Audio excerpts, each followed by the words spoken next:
പ്രിയമുള്ളവരെ,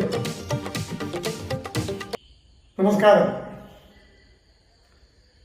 welcome back to the beyond the Horizon.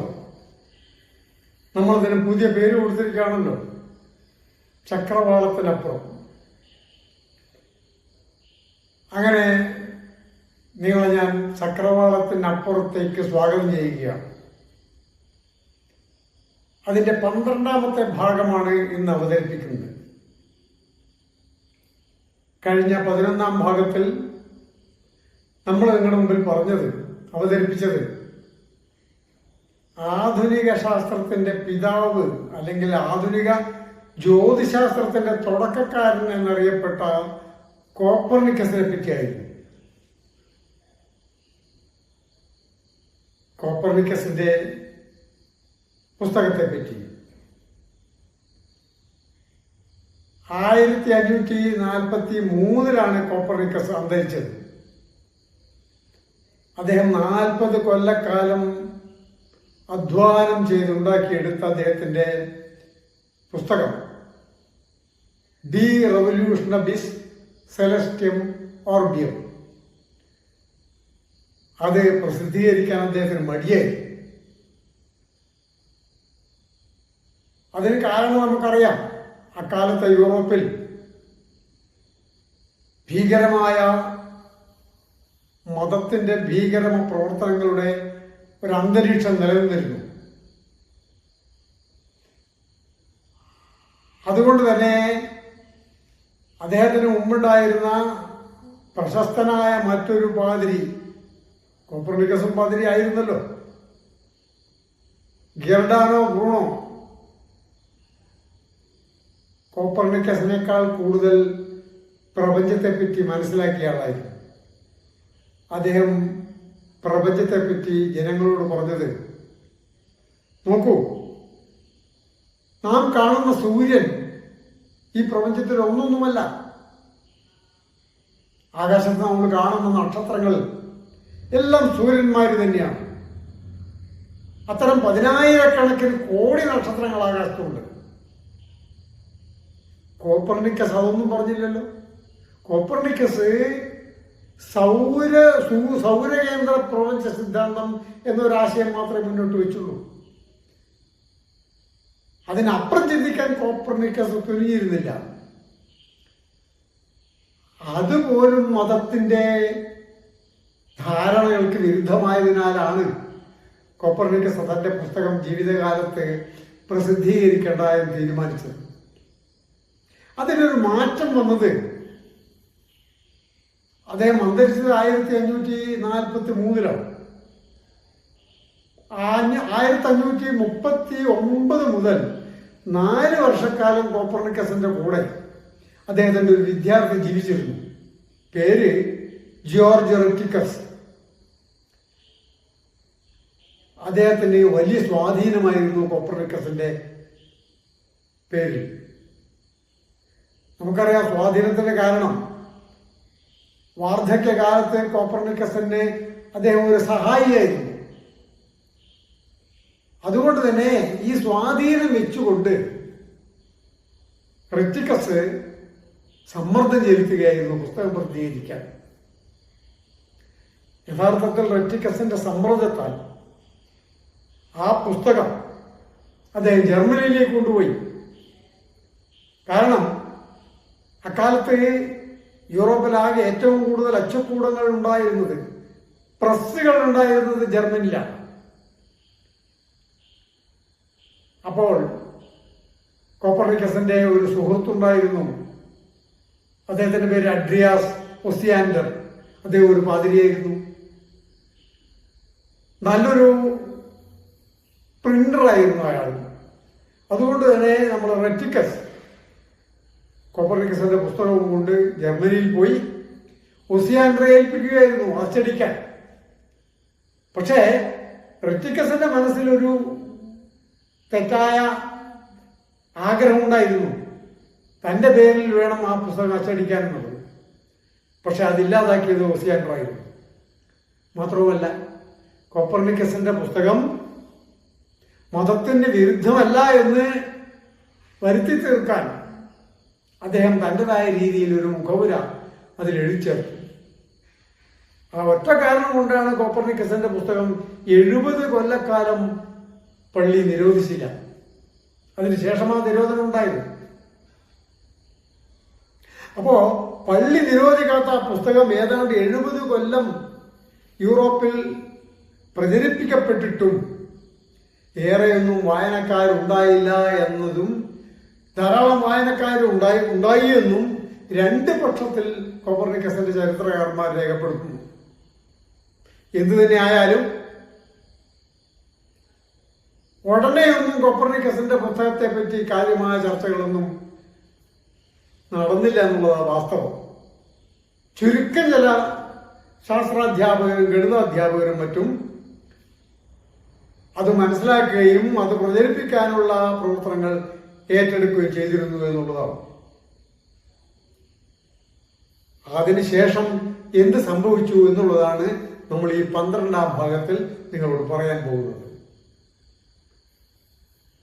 12ാം ഭാഗത്തിൽ കോപ്പർനിക്കസിന് ശേഷം ഏതൊക്കെ ജ്യോതിശാസ്ത്രകാരന്മാരുണ്ടായിരുന്നു, അവരുടെ പ്രവർത്തനങ്ങൾ എന്തായിരുന്നു, അതിൽ ഏറ്റവും കൂടുതൽ സംഭാവന നൽകിയ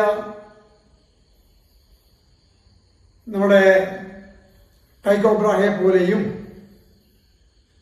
ബ്രാഹയ്ക്ക് ശേഷം വന്ന കെപ്ലറെ പോലെയും ഇവർ രണ്ടിൻ്റെയും ഇടയ്ക്ക് ജീവിച്ചിരുന്ന ഗലീലിയെ പോലെയും ഉള്ള ആളുകളെ പറ്റിയാണ് ഇനി അങ്ങോട്ട് നമുക്ക് പഠിക്കാനുള്ളത്.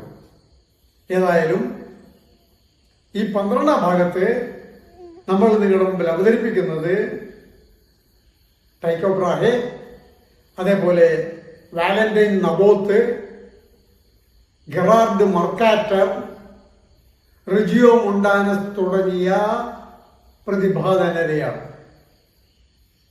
അവരും ജ്യോതിശാസ്ത്രത്തിന്റെ ഉയർത്തെഴുന്നേൽപ്പിന് കാരണക്കാരായിട്ടുണ്ട്. 12ാം ഭാഗത്തിലേക്ക് നമ്മൾ കടക്കുകയാണ്. ഇനി അങ്ങോട്ടുള്ള ഓരോ ഭാഗവും പൂർണ്ണമായി കാണണമെന്ന് ഞാൻ എൻ്റെ കാഴ്ചക്കാരോട് അഭ്യർത്ഥിക്കുകയാണ്. അതിന് കാരണമുണ്ട്. നമ്മൾ ഈ നടത്തുന്ന പരിപാടി യഥാർത്ഥത്തിൽ പൗരാണിക കാലം മുതലുള്ള ജ്യോതിശാസ്ത്രത്തെ പറ്റി ഒരു ചരിത്രമായിട്ടാണ് വിലയിരുത്തപ്പെടുന്നത്. അതുകൊണ്ട് തന്നെ ഇടയ്ക്കുള്ള ഭാഗങ്ങൾ വിട്ടുകളയുകയാണെങ്കിൽ തുടർച്ചയുണ്ടാവാൻ സാധ്യതയില്ല. വളരെ പ്രധാനപ്പെട്ട സുപ്രധാനമായ കണ്ടുപിടുത്തങ്ങളും അതിന് പിന്നിൽ പ്രവർത്തിച്ച ശാസ്ത്രജ്ഞന്മാരും അതിന് സഹായകരമായ നിലപാടെടുത്ത പൊതുസമൂഹവും സാമ്പത്തിക സഹായങ്ങൾ ചെയ്തു കൊടുത്ത രാജ്യങ്ങളും ഒക്കെ ഇനി വരുന്ന ഭാഗങ്ങളിൽ ചർച്ച ചെയ്യപ്പെടും. അതുകൊണ്ട് ഈ 12ാം ഭാഗം കൂടെ കഴിയണം. സബ്സ്ക്രൈബ് ചെയ്യണം, പോരാ, അത് മറ്റുള്ളവരുമായിട്ട് ഷെയർ ചെയ്യണം. എന്നാൽ മാത്രമേ ഇതിന് വ്യാപകമായ പ്രചാരണം ലഭിക്കുകയുള്ളൂ. ധാരാളം കള്ളനാണയങ്ങൾ നമ്മുടെ യൂട്യൂബിൽ കൂടെ പോലും പ്രചരിക്കപ്പെടുന്നുണ്ട് ശാസ്ത്രം എന്ന പേരിൽ. അത് തിരിച്ചറിയണമെങ്കിൽ എന്താണ് യാഥാർത്ഥ്യം, അത് അങ്ങനെ നടന്നിരുന്നുവോ, ഏത് കാലത്ത്, ഏത് ഡേറ്റിന്, ഏത് ഇയറിൽ, ഏത് വർഷത്തിൽ, ആരൊക്കെ അതിൽ പങ്കാളികളായി എന്ന് കൃത്യമായി തിരിച്ചറിയേണ്ടതുണ്ട്. അതുകൊണ്ടാണ് ഏതാണ്ട് 5 കൊല്ലത്തെ പ്രവർത്തനത്തിന്റെ ഫലമായാണ് ഈ ജ്യോതിശാസ്ത്ര ചരിത്രം എഴുതി തീർത്തിട്ടുള്ളത്. പുസ്തക രൂപത്തിലുണ്ട്, പക്ഷേ പുസ്തകം പ്രസിദ്ധീകരിക്കാൻ കഴിയുന്നില്ല. അതുകൊണ്ട് ഞാൻ ഈ ഒരു പ്രവർത്തനത്തെ യൂട്യൂബിൽ കൂടെയെങ്കിലും ആളുകളിലേക്ക് എത്തട്ടെ എന്നുള്ള ആഗ്രഹം കൊണ്ട് മാത്രമാണ് ഇത് ചെയ്യുന്നത്. നിങ്ങളുടെ സഹകരണം അഭ്യർത്ഥിച്ചുകൊണ്ട്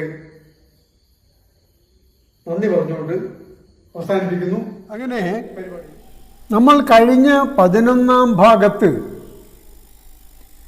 കോപ്പർനിക്കസിന്റെ അവസാന കാലത്തെ പറ്റിയായിരുന്നു സംസാരിച്ചിരുന്നത്. അദ്ദേഹത്തിൻ്റെ പുസ്തകം ഡി റെവല്യൂഷൻ അബിസ് സെലസ്റ്റിയം ഓർബിയം അദ്ദേഹത്തിൻ്റെ മരണസമയത്ത് 1543 ആണ് പ്രസിദ്ധീകരിച്ച് അദ്ദേഹത്തിൻ്റെ മുൻപിൽ കൊണ്ട് വെക്കുന്നത്. ആ പുസ്തകം അദ്ദേഹം കണ്ടതിന് ശേഷമാണ് അദ്ദേഹം മരണമടഞ്ഞത്. അദ്ദേഹത്തിൻ്റെ സുഹൃത്തും ഒരു അഭ്യുദയകാംക്ഷിയുമായിരുന്ന അഡ്രിയാസ് ഓസിയാൻഡർ എന്ന പാതിരിയായിരുന്നു ആ പുസ്തകം അച്ചടിക്കാൻ ഏർപ്പാട് ചെയ്തിരുന്നത്.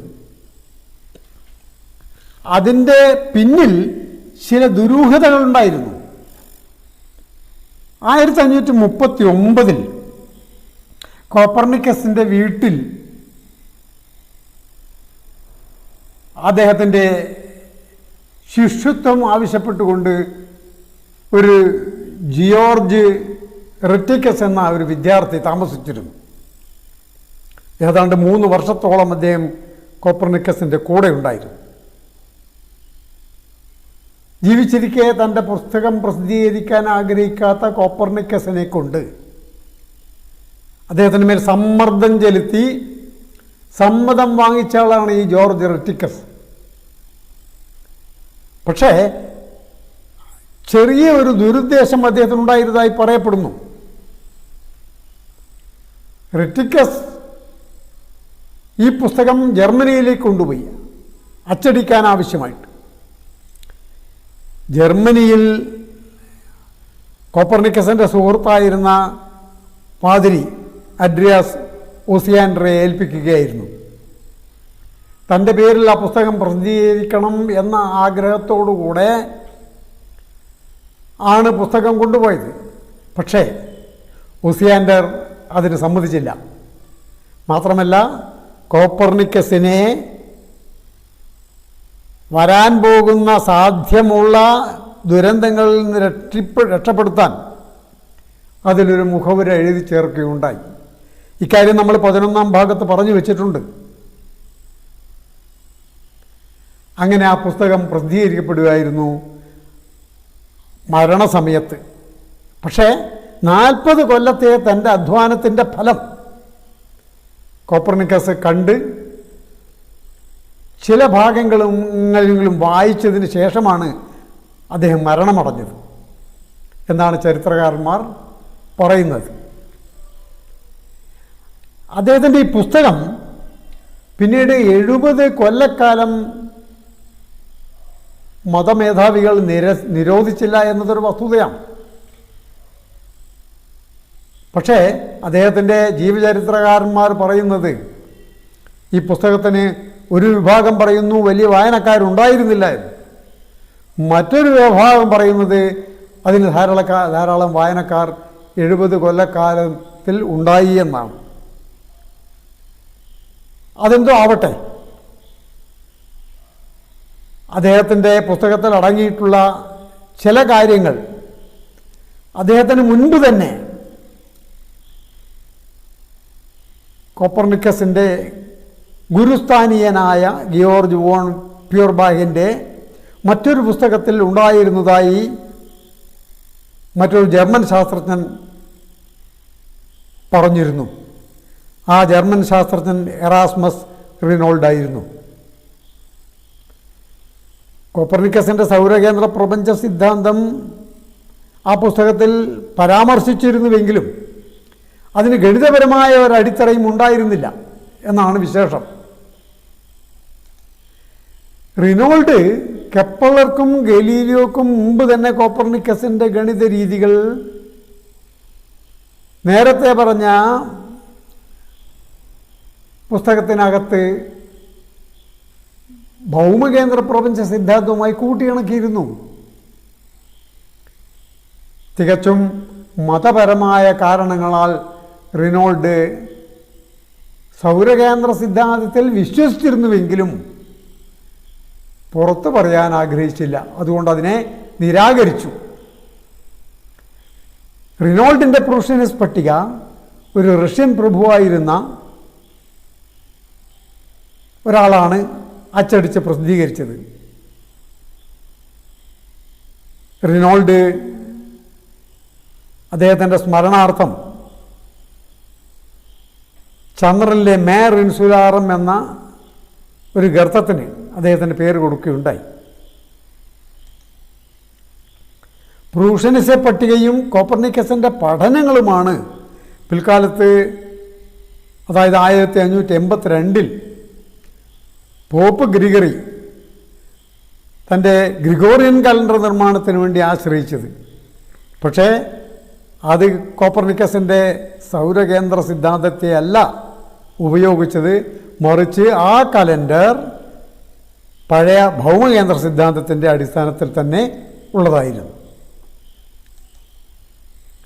ഈ കാലയളവിൽ തന്നെ സമുദ്രസഞ്ചാര തൽപരരായ ധാരാളം യൂറോപ്യന്മാർ ഉണ്ടായിരുന്നു. നമുക്കറിയാം, ക്രിസ്റ്റഫർ കൊളംബസ് പോലുള്ള ആളുകൾ അതിസമ്പന്ന രാഷ്ട്രമാണെന്ന് അക്കാലത്ത് അറിയപ്പെട്ടിരുന്ന ഇന്ത്യയിലേക്ക് എത്തിച്ചേരാനാണ് ആഗ്രഹിച്ചിരുന്നത്.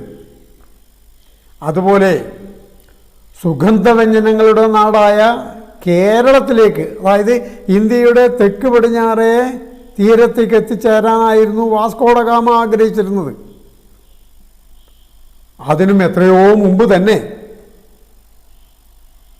കേരളത്തിലെ ഈ സുഗന്ധവ്യഞ്ജനങ്ങൾ റോമിലും യൂറോപ്പിലുമൊക്കെ പ്രചരിച്ചിരുന്നു. അതുകൊണ്ടാണ് അവർ തുനിഞ്ഞിറങ്ങിയിരുന്നത്.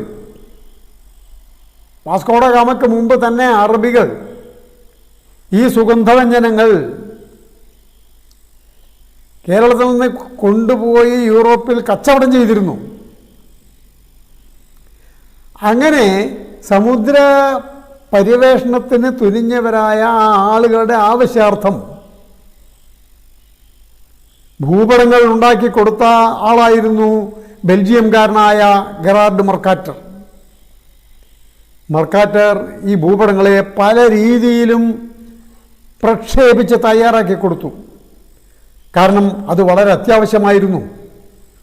സമുദ്രസഞ്ചാരികൾക്ക് ഭൂമിയുടെ അക്ഷാംശ രേഖാംശങ്ങൾ അറിഞ്ഞേ പറ്റുള്ളൂ. അതുകൊണ്ട് തന്നെ ബെൽജിയംകാരനായ മർക്കാറ്റർ, നെതർലാൻഡ് സ്കൂളിൻ്റെ ഭാഗമായിരുന്ന മർക്കാറ്റർ, ഗ്ലോബുകൾ, ശാസ്ത്ര ഉപകരണങ്ങൾ തുടങ്ങിയവയുടെ നിർമ്മാതാവും ഗണിതശാസ്ത്രജ്ഞനും ഒരു ഭൗമകാന്തികതയിൽ ഗവേഷണം നടത്തിയ ശാസ്ത്രജ്ഞനുമായിരുന്നു. അപ്പോൾ ഇതെല്ലാം കാണിക്കുന്നത് ഏതാണ്ട് 13, 14, 15 നൂറ്റാണ്ടുകളിൽ തന്നെ അല്പാൽപമായെങ്കിലും യുക്തിസഹമായി ലോകത്തെ വീക്ഷിക്കാനും പ്രപഞ്ചത്തെ വീക്ഷിക്കാനുമുള്ള ഒരു മനസ്സ് യൂറോപ്യൻ സമൂഹത്തിൽ ഉണ്ടായി വരികയായിരുന്നു. അതായത് നാം ഇന്ന് ശാസ്ത്രീയത എന്ന് പറയുന്ന ആ ഒരു പ്രതിഭാസത്തെ യൂറോപ്യന്മാർ മനസ്സിലാക്കി തുടങ്ങിയിരുന്നു. വിശ്വാസത്തിൽ മാത്രം അധിഷ്ഠിതമായ അറിവുകൾ സൃഷ്ടിച്ചെടുത്ത അവർ കുറേശ്ശെയായെങ്കിലും പ്രായോഗിക വിജ്ഞാനത്തിലൂടെ ശാസ്ത്രബോധത്തെ ഉൾക്കൊള്ളുകയായിരുന്നു. ഇതേ മർക്കാറ്റർ 1551 ആകാശത്തെ ഉത്തരഖഗോളത്തിലെ ഒരു നക്ഷത്രഗണത്തെ പുതുതായി കണ്ടെത്തുകയും അതിനെ ഗണമാക്കി തിരിച്ച് തീരുമാനിക്കുകയും ചെയ്തു. അതായിരുന്നു കൊമാ ബെർണൈസസ് എന്ന നക്ഷത്രഗണം. ഈജിപ്തിലെ രാജ്ഞിയായിരുന്ന ബെർണൈസസ് 2ന്റെ തലമുടിയായിട്ടാണ് ഈ നക്ഷത്രത്തെ അന്ന് സങ്കല്പിച്ചിരിക്കുന്നത്. ഈ ഗണത്തിൽ 2 ഗാലക്സികളെയും അക്കാലത്ത് തന്നെ കണ്ടുപിടിക്കപ്പെട്ടിരുന്നു. M64 എന്ന ഗാലക്സിയും NGC 4565 എന്ന ഗാലക്സിയുമായിരുന്നു. അക്കാലത്ത് ഒരു കാര്യം ഓർക്കണം, ആകാശ നിരീക്ഷണത്തിന് ചില അത്യാവശ്യ ഉപകരണങ്ങൾ ഉണ്ട് എന്നല്ലാതെ വിദൂര ആകാശത്തെ കാണാൻ പറ്റിയ ടെലിസ്കോപ്പുകളൊന്നും അന്ന് ഉണ്ടായിരുന്നില്ല. അതൊക്കെ വന്നത് 17-ാം നൂറ്റാണ്ടിൻ്റെ തുടക്കത്തോടു കൂടിയാണ്. ചിത്രത്തിൽ വലതുവശത്ത് കാണിച്ചിരിക്കുന്നത് ഈജിപ്ഷ്യൻ രാജ്ഞി ബെർണൈസസ് രണ്ടിൻ്റെ ചിത്രമാണ്. മധ്യത്തിൽ കൊമാ ബെർണൈസസ് എന്ന നക്ഷത്ര ഗണത്തിൻ്റെ ചിത്രവും. കൊമ എന്നാൽ ഗ്രീക്ക് ഭാഷയിൽ തലമുടി എന്നർത്ഥമാണ്. അതാണ് ഇവിടെ കാണിച്ചിരിക്കുന്നത്, ഈ രാജ്ഞിയുടെ തലമുടി. അതാണ് ഈ നക്ഷത്രഗണം എന്നാണ് സങ്കല്പം. നമ്മൾ യൂറോപ്പിൻ്റെ ആ കാലത്ത് സംഭവിച്ച ഒരു വലിയ പ്രസ്ഥാനം,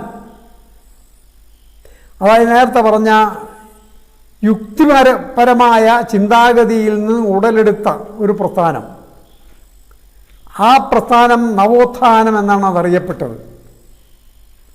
15-ാം നൂറ്റാണ്ടിൻ്റെ മധ്യത്തിൽ ആരംഭിച്ച ഈ പ്രസ്ഥാനം യൂറോപ്പിൽ വികസിച്ച് വന്ന നാഗരിക സമൂഹമാണ് ആധുനിക ശാസ്ത്രത്തിന് ജന്മം കൊടുത്തതെന്ന് പറയാം.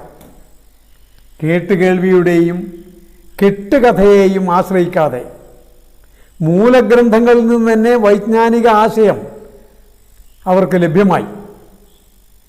1452 ഇറ്റലിയിൽ ജനിച്ച ലിയനാർഡോ ഡാവിഞ്ചി എന്ന ഒരു ബഹുമുഖ പ്രതിഭയായ ശാസ്ത്രജ്ഞനായിരുന്നു അതിന് കാരണക്കാരൻ. അദ്ദേഹം വെറും ശാസ്ത്രജ്ഞൻ മാത്രമായിരുന്നില്ല, നല്ലൊരു ശില്പിയായിരുന്നു, നല്ലൊരു കലാകാരനായിരുന്നു, നല്ലൊരു എഞ്ചിനീയറായിരുന്നു. അദ്ദേഹം ധാരാളം പരീക്ഷണങ്ങൾ നടത്തിയിട്ടുണ്ട്. അദ്ദേഹത്തെ ഇന്നറിയപ്പെടുന്നത് ഇറ്റാലിയൻ നവോത്ഥാനത്തിൻ്റെ ആത്മാവായി കരുതപ്പെടുകയാണ്. ഒരുപക്ഷേ പഴമയുടെ മാറാലകളിൽ നിന്നും മോചിതനായി തികച്ചും ആധുനികമായ കാഴ്ചപ്പാടിലൂടെ പ്രപഞ്ച പ്രതിഭാസങ്ങളെ വീക്ഷിച്ച ആദ്യത്തെ ശാസ്ത്രജ്ഞൻ എന്ന ബഹുമതി ഡാവിഞ്ചിക്ക് അവകാശപ്പെട്ടതായിരിക്കാം. അദ്ദേഹത്തിൻ്റെ അറിയപ്പെടുന്ന ഒരു കണ്ടുപിടുത്തം, ചന്ദ്രൻ്റെ ഇരുണ്ട വശത്ത് കാണപ്പെടുന്ന നേരിയ വെളിച്ചം ഭൂമിയിൽ നിന്നും പ്രതിഫലിക്കുന്ന ഭൂനിലാവ് മൂലമാണെന്ന വ്യാഖ്യാനമായിരിക്കണം. അദ്ദേഹം പ്രകാശശാസ്ത്രത്തിലും ഓപ്റ്റിക്സ്, വസ്തുബലതന്ത്രത്തിലും മെക്കാനിക്സ്, ദ്രവവിജ്ഞാനത്തിലും ഹൈഡ്രോളിക്സ് പരീക്ഷണങ്ങൾ ചെയ്തു വന്നിരുന്നു. അദ്ദേഹം വരച്ച 750 മനുഷ്യ ശരീര ചിത്രങ്ങൾ എക്കാലത്തെയും ശരീരശാസ്ത്ര വിദഗ്ധരിൽ അദ്ദേഹത്തെ പ്രമുഖനാക്കുന്നു. ശാസ്ത്രാന്വേഷണം എങ്ങനെയെന്ന അഭിപ്രായ പ്രകടനമായിരിക്കണം അദ്ദേഹത്തിൻ്റെ വിലപ്പെട്ട സംഭാവന. ഗണിതത്തിലൂടെ സമർത്ഥിക്കാൻ കഴിയുന്ന തത്വങ്ങൾക്ക് ശാസ്ത്രത്തിൽ സ്ഥായിയായ ഉറപ്പുണ്ടാകൂ എന്നായിരുന്നു അദ്ദേഹത്തിൻ്റെ അഭിപ്രായം. ശാസ്ത്രം നിരീക്ഷണങ്ങൾ അധിഷ്ഠിതമായിരിക്കണം. ഡാവിഞ്ചിയുടെ പ്രസ്താവന ഇതായിരുന്നു. ഇത് തന്നെയായിരുന്നു ഒരു നൂറ്റാണ്ട് മുമ്പേ, 13-ാം നൂറ്റാണ്ടിൽ റോജർ ബേക്കണും പറഞ്ഞു വരുന്നത്.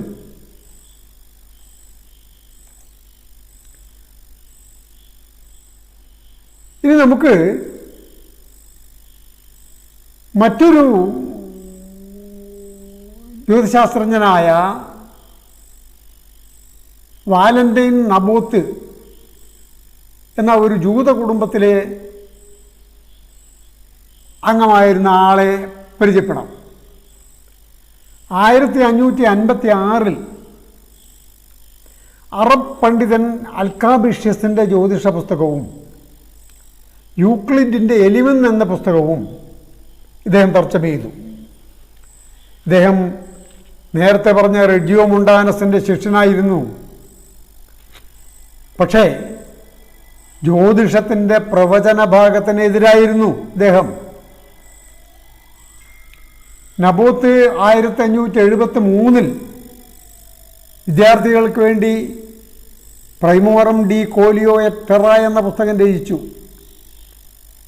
ഈ പുസ്തകത്തിൽ മാർട്ടിയാനസ് കാപ്പല്ലയുടെ അർദ്ധസൗര പ്രപഞ്ച സിദ്ധാന്തത്തിൻ്റെ ഭാഗങ്ങൾ ഉണ്ടായിരുന്നു.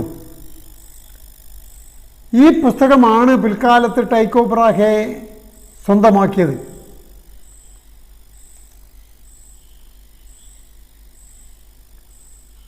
നമ്മൾ ഏതാണ്ട് കോപ്പർനിക്കസിൻ്റെ മരണത്തോടെയാണ് ടൈക്കോ ബ്രാഹെ 1546 സ്വീഡനിൽ നട്ട്സ്ട്രപ്പ് എന്ന സമുദ്രതീര നഗരത്തിൽ ഒരു വലിയ പ്രഭു കുടുംബത്തിൽ ജനിച്ചത്. അദ്ദേഹം 13-ാം വയസ്സിലാണ് 1560 നടന്ന ഒരു സൂര്യഗ്രഹണം കാണാനിടയായത്.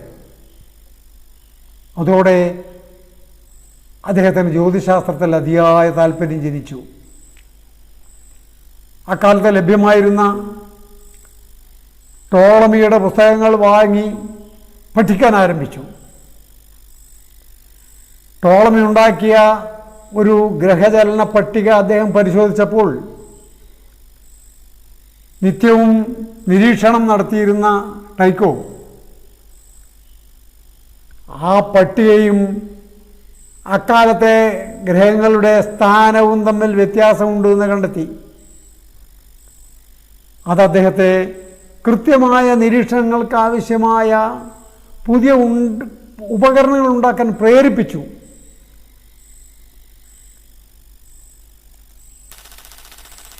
– 1560 ഡെൻമാർക്കിൽ നടന്ന സൂര്യഗ്രഹണത്തിൻ്റെ വീഡിയോ ആണിത്. 1560 ആഗസ്റ്റ് മാസം 21-ാം തീയതി വൈകുന്നേരം 5:11 ഈ സൂര്യഗ്രഹണം തുടങ്ങിയിരുന്നത്.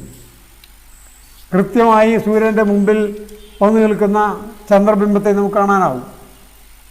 ഇതായിരുന്നു ടൈക്കോ ബ്രാഹെയെ ജ്യോതിശാസ്ത്രത്തിലേക്ക് തള്ളിവിട്ടത്. 1572 തന്നെ ടൈക്കോ മറ്റൊരു വലിയ കാഴ്ച കൂടെ കാണാൻ ടൈക്കോക്ക് കഴിഞ്ഞു. അതായിരുന്നു ആകാശത്ത് കസിയോപ്യ എന്ന നക്ഷത്രഗണത്തിൽ ഒരു പുതിയ നോവ പ്രത്യക്ഷപ്പെട്ടത്. ടൈക്കോ ആ അവസരം പാഴാക്കിയില്ല.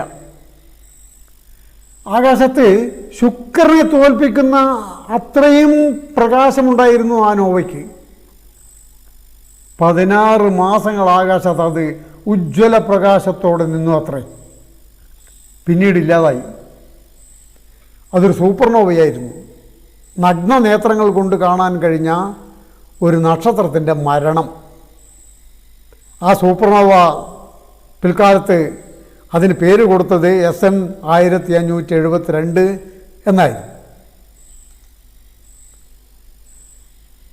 ടൈക്കോ ബ്രാഹെ സൂപ്പർനോവകളെ പറ്റി നിരന്തരം പഠിച്ചു. അതിനുശേഷം അവ ചന്ദ്രൻ പരിക്രമണം ചെയ്യുന്ന പാതയ്ക്കും അപ്പുറമാണെന്ന് ഉയരെ നക്ഷത്രമണ്ഡലത്തിലാണെന്ന് തീരുമാനിച്ചു.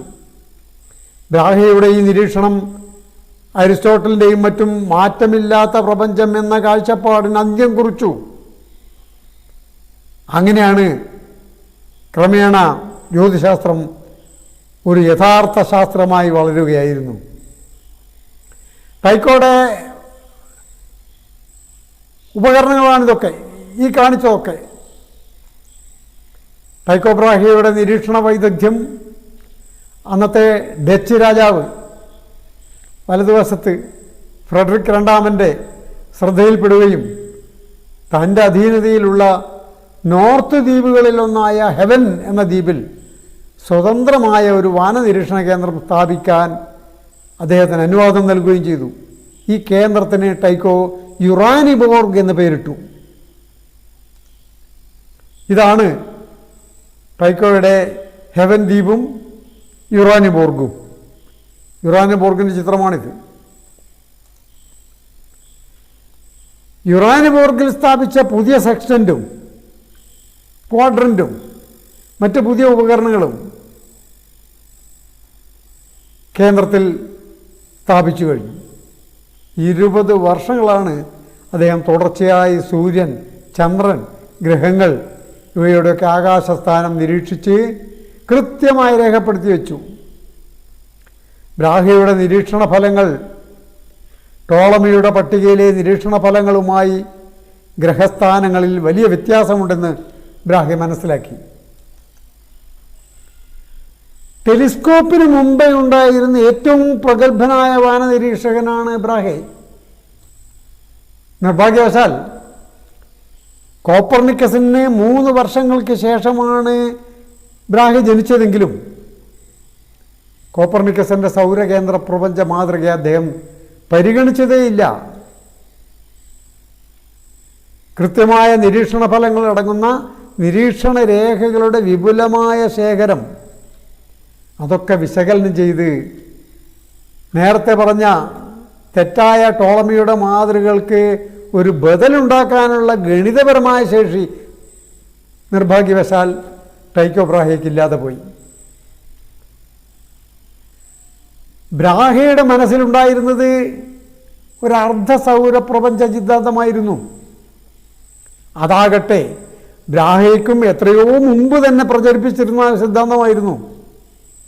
കേരളത്തിലെ നീലകണ്ഠ സോമയാജി എന്ന ശാസ്ത്രജ്ഞൻ, അദ്ദേഹം ജീവിച്ചിരുന്നത് 14-ാം നൂറ്റാണ്ടിലാണ്. അദ്ദേഹം ആര്യഭട സ്കൂളിൻ്റെ അംഗമായിരുന്നു. അദ്ദേഹം ആ കാലത്ത് പ്രചരിപ്പിച്ചിരുന്നത് ഈ പറയുന്ന അർദ്ധസൗര പ്രപഞ്ച കേന്ദ്രമാണ്, സിദ്ധാന്തമാണ്. അതിൽ സൂര്യൻ്റെ പിറകിൽ ചുറ്റിക്കൊണ്ടിരിക്കുന്ന ഗ്രഹങ്ങൾ, ആ സൗരയൂഥം അപ്പാടെ ഭൂമിയെ ചുറ്റുകയാണ് എന്നാണ് അർദ്ധസൗരകേന്ദ്ര പ്രപഞ്ച സിദ്ധാന്തം പറയുന്നത്. ആ സിദ്ധാന്തമാണ് ശരി എന്ന വിശ്വാസക്കാരനായിരുന്നു ടൈക്കോ ബ്രാഹെ. അതായത് 14-ാം നൂറ്റാണ്ടിൽ പറഞ്ഞ നീലകണ്ഠ സോമയാജിക്ക് ശേഷം ഏതാണ്ട് 16-ാം നൂറ്റാണ്ടിൻ്റെ അന്ത്യം വരെയും, അത് യൂറോപ്പിൽ 16-ാം നൂറ്റാണ്ടിലെ അന്ത്യം വരെയാണ് എത്തിച്ചേർന്നതെന്നർത്ഥം. ടൈക്കോ ബ്രാഹയുടെ വ്യക്തിപരമായിട്ട് പറയുകയാണെങ്കിൽ മുൻകോപിയും കലഹപ്രിയനുമായിരുന്നു അദ്ദേഹം. പോരാത്തതിന് ധൂർത്തു. അദ്ദേഹം നിരന്തരമായി സർക്കാർ ഉദ്യോഗസ്ഥന്മാരുമായി ഉരസലുണ്ടാക്കി. അത് ധാരാളം ശത്രുക്കളെ സമ്പാദിച്ചു. അതൊക്കെ ചേർന്ന് അദ്ദേഹത്തിൻ്റെ പിൽക്കാല പ്രവർത്തനത്തിന് തടസ്സമായി തീർന്നു. ഫ്രെഡറിക് II രാജാവ് 1597 അന്തരിച്ചതോടെ അദ്ദേഹമായിരുന്നല്ലോ ടൈക്കോ ബ്രാഹയുടെ രക്ഷാധികാരി. ബ്രാഹെ കിട്ടിയിരുന്ന രാഷ്ട്രീയ സഹായം നിലച്ചുപോയി. അതോടെ ബ്രാഹെ ഡെൻമാർക്ക് വിടേണ്ടി വന്നു. 77 ആകാശത്ത് ഒരു പുതിയ ധൂമകേതു പ്രത്യക്ഷപ്പെട്ടത്. അക്കാലത്ത് അതിന് വിളിച്ചിരുന്നത് ഗ്രേറ്റ് കോമറ്റ് എന്നാണ്. ഇവിടെ ചിത്രത്തിൽ കാണാം, ഏതോ ചിത്രകാരൻ അക്കാലത്തെ ഗ്രേറ്റ് കോമറ്റിനെ ചിത്രത്തിൽ പകർത്തിയതാണിത്.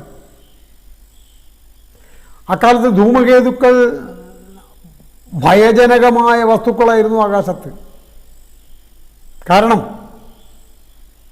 അക്കാലത്തെ പൊതുവിശ്വാസം ധൂമകേതുക്കളുടെ വരവ് യുദ്ധം, പ്രതിക്ഷോഭം, രോഗം മുതലായ ആപത്തുകൾ കൊണ്ടുവരുമെന്നായിരുന്നു. ടൈക്കോ ഒരു ജ്യോതിഷിയായിരുന്നിട്ട് പോലും ധൂമകേതുവിനെ അതിൻ്റെ പരിക്രമണ പഥത്തെയും പഠിച്ചു. അത് ശുക്രൻ്റെ പരിക്രമണ പഥത്തിന് ഏതാണ്ട് സമാന്തര പഥത്തിൽ സൂര്യനെ ചുറ്റുന്ന വസ്തുവാണ് എന്നായിരുന്നു ടൈക്കോയുടെ നിഗമനം.